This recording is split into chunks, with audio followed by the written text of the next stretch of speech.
بسم اللہ الرحمن الرحیم، شروع اللہ کے نام سے جو بڑا مہربان نہایت رحم والا ہے۔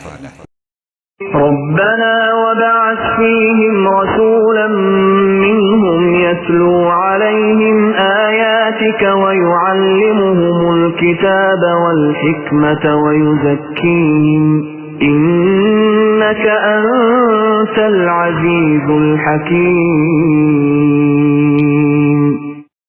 اے ہمارے رب، ان میں انہی میں سے رسول بھیج جو ان کے پاس تیری آیتیں پڑھے، انہیں کتاب و حکمت سکھائے اور انہیں پاک کرے، یقیناً تو غلبے والا اور حکمت والا ہے۔